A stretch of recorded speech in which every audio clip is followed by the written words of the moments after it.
Salut à tous, j'espère que vous allez bien. Aujourd'hui je vais vous présenter le patch de mise à jour de Supervive qui est sorti le 22 janvier et il y a du gros changement dans ce patch, donc tenez-vous prêts, je vais vous présenter ça en 10 points, je vais essayer d'être concis pour que vous ne passiez pas trop de temps devant cette vidéo.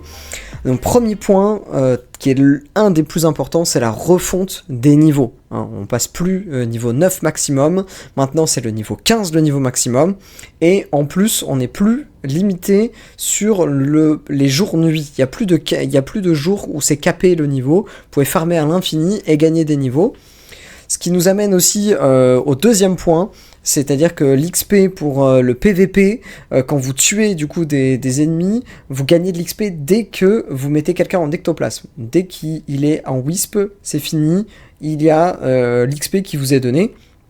Troisième point, le PVE qui change. Le PVE, on peut voir notamment que vous avez tout l'XP en fait, des minions qui a changé.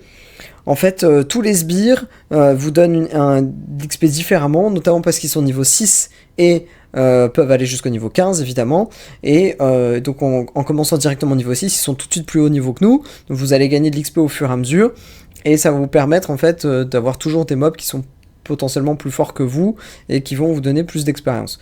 C'est un gros changement aussi ça, parce que du coup on va pouvoir continuer en fait de faire du mob et ça reste intéressant en termes d'XP, alors qu'avant c'est vrai qu'à un moment donné on se disait est-ce qu'on continue, bon, on le faisait pour les cristaux, mais c'était pas très intéressant non plus, on avait l'impression de perdre son temps, ce qui nous amenait finalement à aller potentiellement faire du PVE avant d'avoir le niveau 5 qui était l'ulti. Sauf que maintenant, comme les niveaux ont changé, le niveau d'ulti, vous l'avez niveau 7. Donc c'est déjà un petit peu compliqué parce que comme les mobs sont niveau 6 au début, il faut attendre qu'ils aient augmenté de niveau pour avoir le niveau 7, et ça semble plus long en game hein, pour l'instant. Ensuite, pour le quatrième point, on a un équilibrage de plusieurs personnages. On a un équilibrage notamment au niveau de Bibo. Ils ont fait un petit up avec notamment une légère résistance augmentée, une petite santé augmentée, une augmentation des dégâts de 10% pour la bombe à chaque fois, c'est vrai que c'est pas plus mal qu'elle fasse un peu plus de dégâts, et le feu pour le bouton droit est plus fort, hein. Bon après c'est des corrections de bugs, on s'en fout un peu.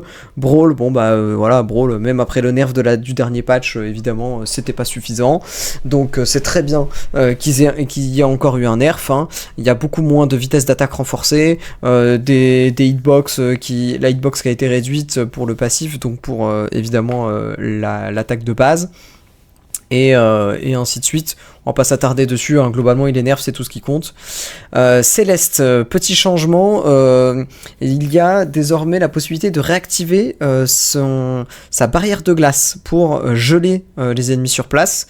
Pour l'instant on n'a pas vu en jeu, en tout cas peut-être bug de départ, mais à mon avis ça va être pas mal en termes de changement pour Céleste, parce que leur objectif pour eux c'était de renforcer sa possibilité de contrôler en fait le terrain, et notamment en teamfight. Il y a aussi le clic droit qui fait des dégâts maintenant en pourcentage en fonction de la distance parcourue, hein, de son stun notamment, et le shift, le patinage, a une amélioration. Niveau 4. Alors pourquoi je vous parle d'une amélioration niveau 4? Parce qu'en fait il y a plusieurs personnages, ça c'est le point suivant, il y a plusieurs personnages qui ont une amélioration spécifique pour le niveau 4, notamment on a Céleste et Luna et Void. Donc la première qu'on voit là c'est Céleste avec qui crée, si on passe le niveau 4 de patinage, qui crée des îles de glace sous elle lorsque elle fonce au-dessus de l'abîme, hein. Ça c'est plutôt cool. Ensuite on a Eluna qui a un petit changement qui n'est pas lié au niveau 4, ou qui fait que son soin est 500% supplémentaire sur les feux follets, à voir si ça permet de revive directement, mais ça me semble plutôt aller dans ce sens là. Ensuite vous avez pour le niveau 4 des améliorations qui font que notamment quand vous faites un tir aérien, si vous récupérez un wisp allié, et ben le temps de recharge en fait de votre dash est réinitialisé, ou redescendu plutôt à 2 secondes s'il était au-delà de 2 secondes. Et pour le clic droit, amélioration niveau 4, on a une détonation qui est à plus de 100%, ce qui augmente énormément la zone, et je peux vous garantir que pour l'avoir vu en jeu, ça change pas mal de choses. On a quelques mini changements pour certains personnages qui ne sont pas forcément à signifier. Ensuite on a Void, gros changement pour notamment le niveau 4. Là on a 2 sorts qui changent. On a le clic droit qui était donc la lance qui faisait un stun. Maintenant à l'incantation, Void il perd en fait en vitesse de déplacement et en gagne juste après, ce qui fait que il peut bouger plus facilement. Donc si vous êtes en train de chase quelqu'un, et ben vous gagnez en mobilité, et ça c'est super intéressant pendant 2 secondes, ce qui est quand même assez long. Sinon vous avez pour le TP de Void une amélioration au niveau 4 qui fait qu'on gagne un bouclier de 300 PV lorsque on arrive en zone de téléportation sortante.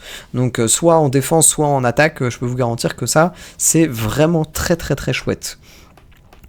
Donc ça c'était pour le point numéro 5. Ensuite on a le point numéro 6, on a des nouveaux pouvoirs, hein. On a notamment un objet qui est la boombox de Bibo, donc ça joue une musique, donc c'est un objet que vous allez devoir activer qui va vous créer une zone. Cette zone là ne bouge pas, n'est pas sur vous, hein, mais par contre ce qui est super cool c'est qu'elle vous rend invulnérable, donc ça pour les teamfights ou pour vous sortir d'une situation c'est vraiment très chouette.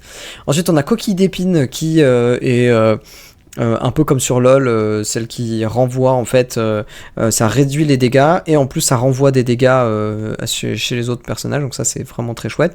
Ils ont remis Avalanche et Méga Avalanche, ils ont rajouté aussi un qui s'appelle Mélangeur de puissance, qui existait déjà mais qui s'auto-détruit maintenant, hein. Ensuite on a plusieurs ajustements sur des objets qui étaient déjà existants, mais bon, c'est pas vraiment à notifier. Ensuite, on a le 7e point. Le 7e point, c'est l'XP des météores. Étant donné que maintenant, on peut aller jusqu'au niveau 15, en fait le niveau 14 et 15 apportent désormais un point de capacité, ce qui fait que vous pouvez monter toutes vos capacités niveau 4, donc ça c'est quand même pas négligeable, donc ça c'est si ça vous permet de passer, donc si vous passez niveau 14 avec la météore d'XP, vous gagnez 1 point de capacité, et si vous passez niveau 15 avec la météore d'XP, vous avez alors 2 points de capacité, ce qui vous permet de passer les autres niveau 4. Ensuite on a le 8e point, on a le revive sur le jour numéro 1. Le revive en fait est toujours présent, pour l'instant ils n'ont pas prévu de le changer, en tout cas pas maintenant. Par contre à chaque fois que vous le réutilisez ce revive, vous augmentez vos temps de revive, hein. Au début c'est 25 secondes, et si vous mourrez une fois mais que vous remourrez après avoir été déjà revive sur le jour 1, et vous passez à 30 secondes, puis 35, puis 40, puis 45, puis 50. Donc voilà, ça évite qu'il y ait des revives en boucle.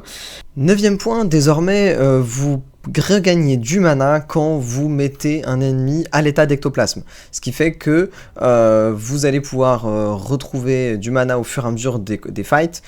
Moi personnellement je trouve ça un petit peu dommage étant donné que on n'incite pas à la meilleure gestion de mana, ça permet simplement de pouvoir spam en fait ses sorts et qu'il n'y ait que le cooldown qui compte finalement, donc à voir si ils vont continuer à faire perdurer ça dans les prochaines mises à jour. Et enfin le 10e et dernier point de ce patch, c'est l'XP du Battle Pass. C'est vrai que le Battle Pass ça avait l'air d'être assez costaud quand même pour arriver au maximum, ou en tout cas d'être un vrai puant qui joue sans relâche.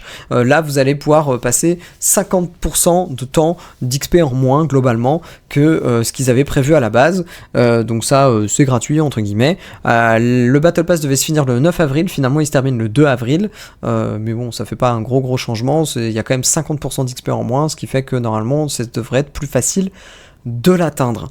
Voilà, j'espère que ce react de patch pour Supervive du 22 janvier vous a plu, hein, j'espère que j'ai réussi à faire ça aussi de manière très concise et rapide. Pour l'avoir testé en jeu, je peux vous dire que pour l'instant, premier jour, les gens sont assez étonnés en fait de ce changement, non pas que voilà c'est pas bien, mais c'est vrai que ça fait bizarre en jeu parce qu'on a vraiment l'impression de jouer à un autre jeu, hein, je vais pas vous mentir, étant donné que passer du niveau 9 au niveau 15 ça change quand même pas mal la dynamique de la partie. Après à voir ce que ça donne sur le long terme. J'ai l'impression quand même que les patchs vont être assez rapprochés, parce que le dernier datait du 8 janvier, donc c'était il y a 15 jours à peine. Donc si on en a un tous les 15 jours, et ben on va suivre ça ensemble, et puis on va voir ce que ça donne en jeu, et en tout cas j'espère que vous vous amusez sur Supervive bien autant que moi, et autant que tous les autres qui jouent avec nous tous. Je vous invite à rejoindre le Discord FR qui est super actif et où les gens sont super sympas. Vous avez mon code de parrainage en dessous de la vidéo. Je vous invite à liker, vous abonner pour pas rater les prochaines vidéos sur les patchs, et éventuellement des tutos ou des choses sur d'autres jeux, ou mes recos, ou les trucs que j'aime. En tout cas, moi je vous dis à la prochaine, et belle journée à vous.